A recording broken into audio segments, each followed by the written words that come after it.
तकाबुल अदियान पर बुनियादी तौर पर किन कुतुब का मुताला करना चाहिए? बाइबल में नबी वसल्लम की बशारत किन अल्फाज में मौजूद है? क्या वो तहरीफ शुदा है? ईसाई इन्हें मानकर मुसलमान क्यों नहीं होते?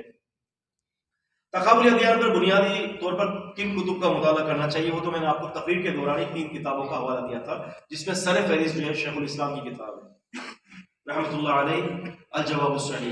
इसके अलावा अगर आपको अरबी पढ़ने में, वैसे तो कोशिश किया करें कि अरबी किताबों को ज़्यादा मुताला किया करें, ताकि जितनी मुताला आपका अरबी किताबों में होगा उतना आपके लिए अरबी को समझना और अरबी को पढ़ना आपके लिए आसान होगा। लेकिन फिर भी अगर आप कहते हैं कि उर्दू की कोई किताब हो, तो उर्दू की किताब में एक मेरी किताब है, उसका नाम है दिफाए अकीदा तौहीद रद्द अकीदा तसलीस। तो वो किताब भी अगर आपको मंगवानी हो तो आप शेख हुसैन से जो है वो आप रब्ता कर सकते हैं। इसके अलावा 4 जिल्दों पर जो है इजहार हक अल्लामा किरानवी रहमतुल्लाह अलैह की किताब है, मायानास किताब है। यूं समझ लें कि जिसको कहते हैं ना हम अरबी में अस्वारिमुल मसलूल, एक नंगी तलवार है वो ईसाइयत के खिलाफ, तो आप उसको लें, वो भी बड़ी उम्दा किस्म की किताब है। बाइबल में नबी वसल्लम की बशारत किन अल्फाज में मौजूद है? बाइबल में नबी करीम सल्लल्लाहु अलैहि वसल्लम की बशारतें तकरीबन 55 और 50 के लगभग मौजूद हैं। आज तहरीफ होने के बावजूद भी बाइबल के अंदर नबी पाक सल्लल्लाहु अलैहि वसल्लम की बशारतें मौजूद हैं, जिनमें एक बशारत जो है वो नुमाया ये है, जिसका जिक्र है इस्तस्ना का, किताब इस्तस्ना अंग्रेजी में कहते हैं बुक ऑफ डिटोनॉमी। उसका चैप्टर नंबर 18 है और फिक्रा नंबर 18, 19, 20, 21 और 22। उसमें अल्लाह ताला ने मूसा अलैहिस्सलाम को ये फरमाया कि ए मूसा, मैं आपके बाद एक नबी भेजूंगा और वो नबी आप ही की तरह होगा और उस नबी के मुंह में मैं अपना कलाम डालूंगा। ठीक है। और फिर उसके बाद ये लिखा गया है कि ए मूसा, अगर वो नबी अपनी तरफ से मेरे जिम्मे कोई झूठी बात कहेगा तो फिर उसको कत्ल कर दिया जाए। ठीक है।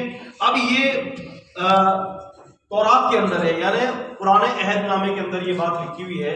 चैप्टर नंबर 18 है किताब इस्तस्ना। अब सवाल आप भेजिएगा, बहुत ज्यादा हो गए। उसके अंदर ये बात लिखी हुई है। अब ये देखिए कि मूसा अलैहिस्सलाम को अल्लाह ने फरमाया कि वो आप ही की तरह होंगे। अब मूसा अलैहिस्सलाम और नबी करीम के दरमियान कौन से नबी? ईसा अलैहिस्सलाम।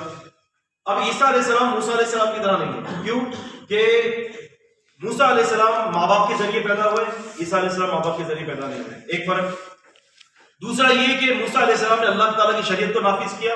यूहन्ना की इंजील में लिखा हुआ है कि ईसा अलैहिस्सलाम ने फरमाया कि this world is not my kingdom, मैंने दुनिया के अंदर अल्लाह ताला के कानून नाफिज नहीं कर सका, क्योंकि लोगों ने इनको जो है वो फांसी पे चढ़ाने की पूरी कोशिश की। वो एक अलग बात है कि बर्रफअल्लाहु इलैहि, अल्लाह ताला ने इनको रूह और जिस्म के साथ आसमान पर उठा लिया।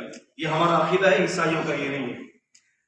इसके अलावा मूसा अलैहिस्सलाम ने भी शादी की, नबी पाक सल्लल्लाहु अलैहि वसल्लम ने भी शादी की, ईसा अलैहिस्सलाम ने शादी नहीं की।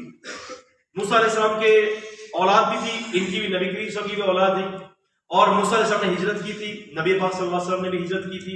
इस तरह से मूसा अलैहिस्सलाम अपनी तिबई वफात इनकी हुई, नबी पाक सल्लल्लाहु अलैहि वसल्लम की भी वफात इसी तरह से हुई। लिहाजा ये सारी मुमासिलत है नबी करीम सल्लल्लाहु अलैहि वसल्लम और मूसा अलैहिस्सलाम के माबैन।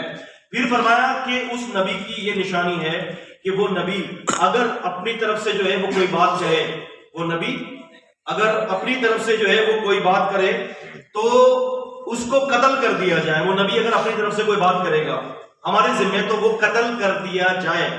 तो हम ये देखते हैं कि नबी करीम सल्लल्लाहु अलैहि वसल्लम ने जितनी भी बातें बताई वो सारी पेश गोइयां जो अल्लाह ताला की तरफ से थी वो सारी हक साबित हुई है, और कोई एक पेश गोई भी ऐसी नहीं थी कि जो नबी करीम सल्लल्लाहु अलैहि वसल्लम ने अपनी तरफ से कही हो।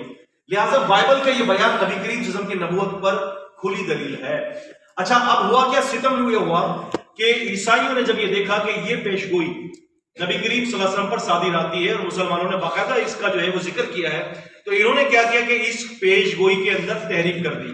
नए वर्जन के अंदर जो नया नुस्खा जो अनारकली बाजार लाहौर से बाइबल का छपा है काले रंग का, उसमें इन्होंने इस फिक्रे के अंदर तहरीफ कर दी और यूं लिख दिया कि अगर वो नबी अपनी तरफ से हमारे जिम्मे कोई बात लगाएगा तो वो मर जाए।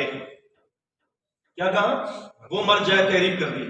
तो लिहाजा नबी करीम सल्लल्लाहु अलैहि वसल्लम की पेशन गोई बाइबल के अंदर कई मकामात पर मौजूद है, और बुक ऑफ आइजाया के अंदर मौजूद है कि ईसा अलैहिस्सलातु वस्सलाम ये कह रहे हैं कि एक नबी आएगा और उसे कहा जाएगा पढ़िए, तो वो नबी कहेगा मा अना बिक़ारी, मैं पढ़ा हुआ नहीं हूं।